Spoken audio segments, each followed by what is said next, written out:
I've come to believe that if there's something I cannot do, it is because I've told myself I cannot do it. It will not be because someone else told me that I cannot do it. It could be that someone wouldn't allow me to do it. I mean, for example, when the dean of admissions at USC said, "We've never had a blind student. I'm not sure you can do it. How will you convince me that you can do the work here at the law school?" And I said, "Sir, the only way you'll know for sure is to let me in." And that's what my basic approach is.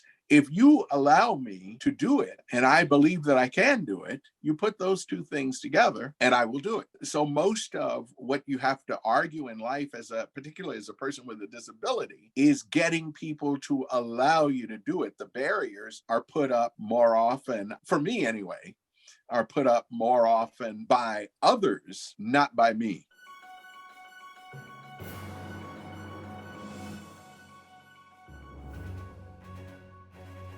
Well, hello, ladies and gentlemen. You're in for a treat because my special guest today is Mr. Dana LaMon, and he's going to tell me all about his literacy journey as a blind person. Thank you for joining me. Yeah, it's my pleasure. I like to talk. Okay. Well, I want to start by having you introduce yourself. And right off the bat, I want you to tell me whether you prefer to be called a blind person or a visually impaired person.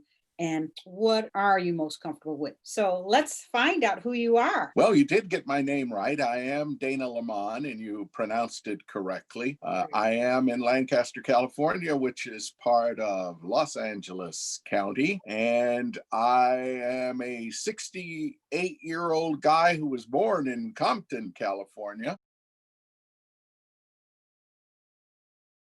I became blind when I was 4 years old from an accident, and blind is fine with me. You asked the important question, though. Generally speaking, people want to know, well, what's the appropriate term? What is politically correct? And more specifically, politically correct is what the person prefers to be called. I have no problem with being called blind.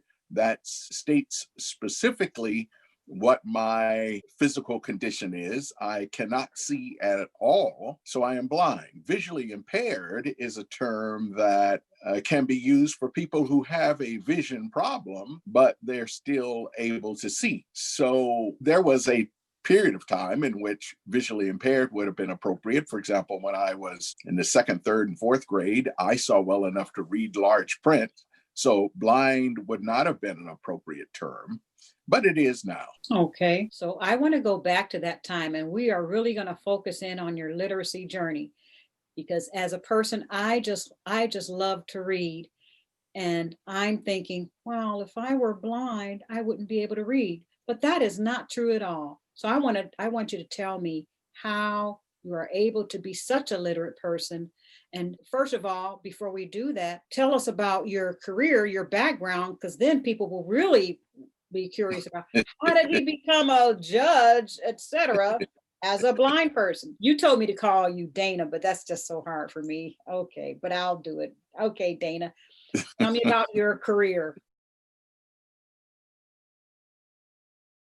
Well, I am retired now, but I worked for 29 years as a judge. More specifically, I was an administrative law judge working for the California Department of Social Services. As administrative law judge, it was my responsibility to conduct administrative hearings whenever there was a dispute or disagreement by someone who had been receiving or had applied for social services benefits, such as the Medicaid program or the cash aid assistance or food assistance programs, in-home supportive services, adoptions services, all kinds of things I was responsible for.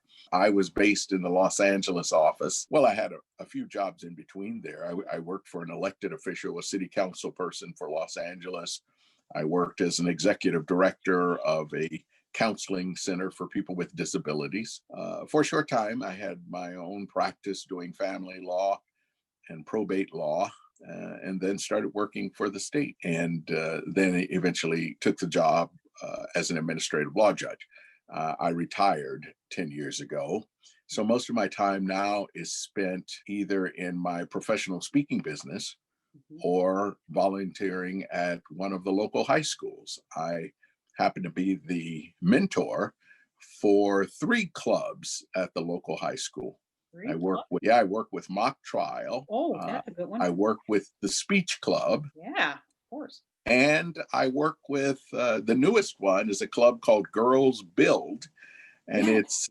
it's a team of girls that are involved in civic engagement activities. I went to Yale University as an undergraduate and majored in math, and I went to the University of Southern California Law School where I got my law degree. So you And went undergrad, you went far away from home, all the way to the East Coast.